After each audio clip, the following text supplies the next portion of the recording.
Assalamualaikum warahmatullahi wabarakatuh. Perkenalkan, nama saya Saila Santika Arismaningrum. Saya dari kelas manajemen 22K.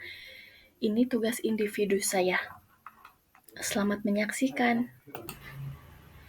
Oke, di sini saya akan membahas materi tentang berbagai macam lembaga keuangan dan laporan keuangan. Kita langsung masuk aja ke materi pembahasan ya. Oke, langsung aja kita bahas apa sih lembaga keuangan itu.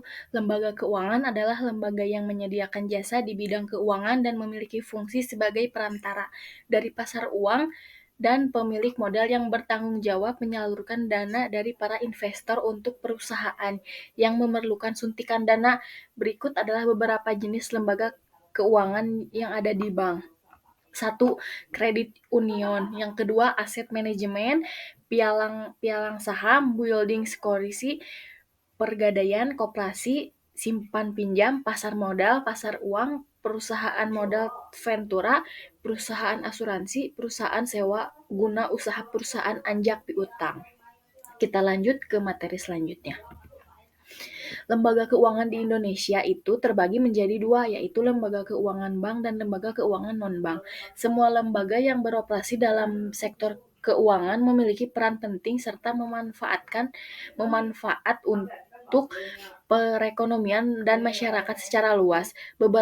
Beberapa fungsi lembaga keuangan adalah menjadi fasilitator terselenggaranya aktivitas ekonomi sehari-hari, menopang jalannya transaksi keuangan dan membantu kesejahteraan masyarakat serta kelangsungan aktivitas di bidang keuangan Indonesia. Kita lanjut lagi. Kelebihan dan kekurangannya yaitu adalah kelebihannya lebih inklusif, simpel dan cepat daripada bank. Persyaratan untuk mendapatkan pinjaman lebih ringan daripada lembaga bank. Tidak memerlukan rekening bank untuk menggunakan produk keuangan. Untuk kekurangannya yaitu tidak dapat menghimpun dana secara langsung dalam bentuk deposito, tabungan, dan giro. Tidak memiliki jaringan yang cukup luas di seluruh Indonesia seperti bank, bunga, dan hasilnya tidak selalu jelas. Laporan keuangan, kita lanjut lagi ke laporan keuangan ya, mohon maaf. Laporan keuangan adalah dokumen yang berisi informasi tentang keuangan suatu perusahaan, organisasi, atau individu selama periode tertentu. Laporan keuangan disusun dengan menggunakan prinsip akuntansi yang berlaku dan berisi informasi tentang pendapatan, biaya, aset, kewajiban, ekuitas, serta arus kas yang terjadi selama periode tertentu. Laporan keuangan memiliki beberapa jenis, yaitu laporan laba rugi. Laporan laba rugi laporan ini berisi informasi tentang pendapatan dan biaya selama periode tertentu, serta laba atau rugi yang dihasilkan.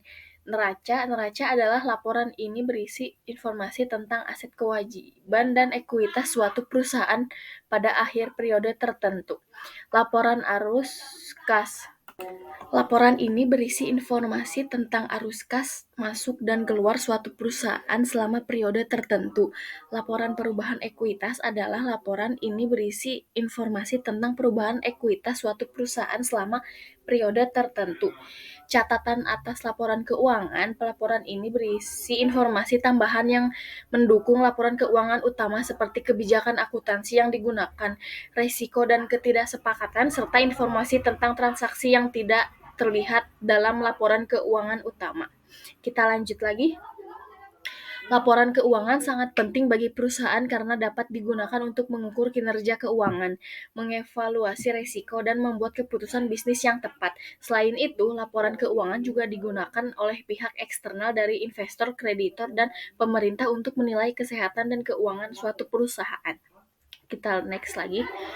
Kelebihan dan kekurangannya yaitu mudah dalam menilai kinerja perusahaan, memberikan informasi yang lengkap dan struktur mengenai kondisi keuangan perusahaan, dapat digunakan sebagai alat untuk mengukur kinerja keuangan dan perusahaan. Kekurangannya Laporan keuangan hanya dikelompokkan ke dalam akun atau label dengan kode tertentu, sehingga sulit untuk memahami informasi yang terkandung di dalamnya. Laporan keuangan hanya memberikan gambaran kondisi keuangan. Sekian dari saya, terima kasih. Mohon maaf bila banyak kata yang salah atau mungkin kurang enak didengar. Saya ucapkan terima kasih. Assalamualaikum warahmatullahi wabarakatuh.